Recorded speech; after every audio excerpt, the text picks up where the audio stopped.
Sarado mo ang yan. Mga anak ng Espiritu Santo, amen. Sumayin niyo, Panginoon.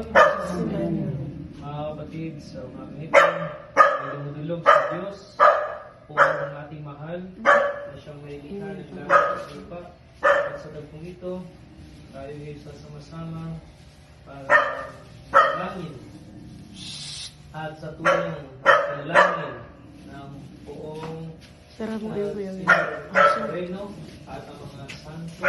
Ang ining namin na basbasan ng Panginoon itong chapel na ito na kung saan lahat na pagkasa dito magdarasal, nawa digit at mga panalangin pag-iinan at pagkalugos nila ang pagod ng biyaya at pagpapala na naayos sa iyong banal na kalooban. At sa din patuloy mo pagpalain ang tahanan ito, pamilya, no? Brioso. Mga kapatid, halina't pakinig sa banal na salita ng Diyos, makita sa ating puso at diwang ang gabay na mag-anas sa aming buhay. Ang mabuting balita ng Panginoon ayon kay San Lucas. Pumasok si Jesus sa Jericho at naglakad sa kabayanan. Doon may isang mayamang puno ng mga publikano na nagngangalang Sakeo.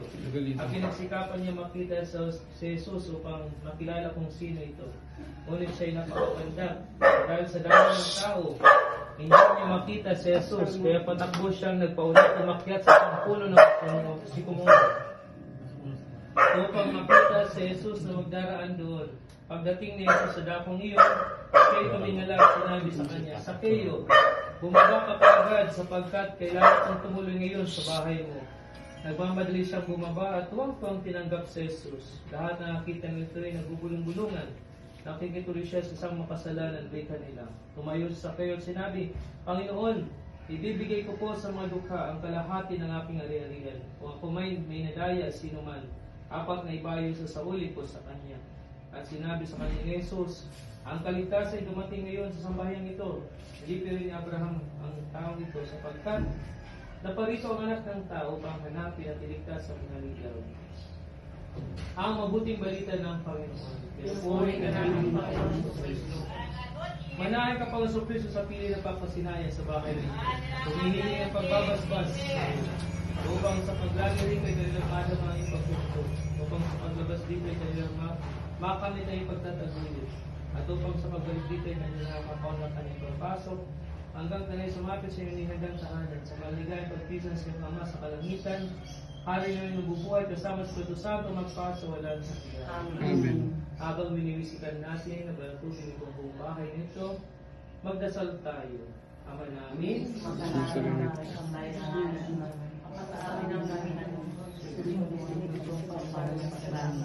bigyan mo kami ngayon ng aming kakanin sa araw at umaran namin sa mga kasalanan. Para namin ang patawad namin sa nakasala sa amin. At huwag mo sa pag-ibig sa kami lalo mo sa amin. Ama namin sa masulangit ka, ang balinan natin mo. Sa amin ang kakain mo, sabihin ang loob mo, sa lupa para sa langit. Bigyan mo kami ng aming kakain sa araw-araw, at patawarin kami sa mga kasala, sa patawad sa nakasala sa amin. Bigyan mo kayo sa inyo, Ama namin sa masalangit ka, sa ngalan mo, sa amin bigyan mo kami ngayon naming kakanin sa araw-araw, at patawarin mo kami sa aming mga sala. Para lang pagpapatawad ng isa nagkakasala sa amin. Huwag mo kami pahintulot sa puso, at mo kami sa lahat ng kamahal. Ama namin,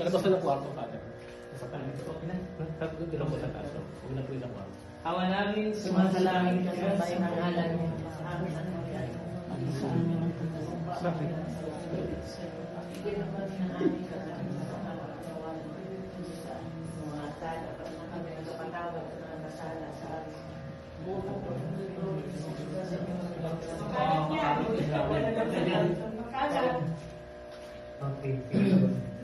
Ama namin, sumasalangit ka sa pangalan mo, sa amin ang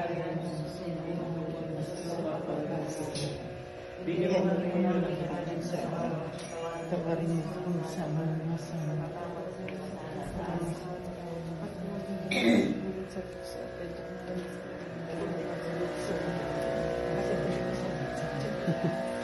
Awa namin sumasalamat sa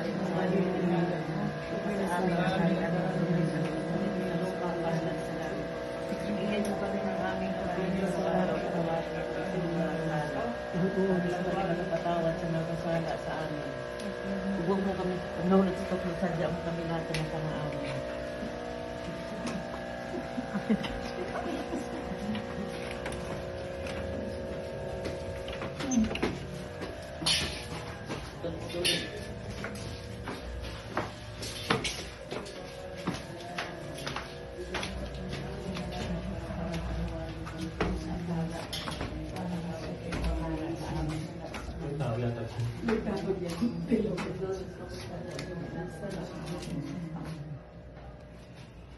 Ama namin sumasalamat sa mga Panginoon. Kapag sa amin ang kahalagan. Opo. Bigyan mo kami Panginoon. Napatawarin mo kami. Marami mga tulog na yun. Kalabas ng kanan, tulog yung mga nakatiyan. Kanilang din. Para mabasbas. Dapat patilog talaga yun. Amen. Ang puri sa Ama, sa Anak, at sa Espiritu Santo. Sayang. Para sa manungkulan ay pakailanman pa sa walang hanggan. Amen.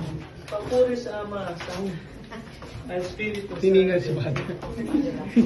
Para ngayon pakailanman pa sa walang hanggan siya naman. Amen.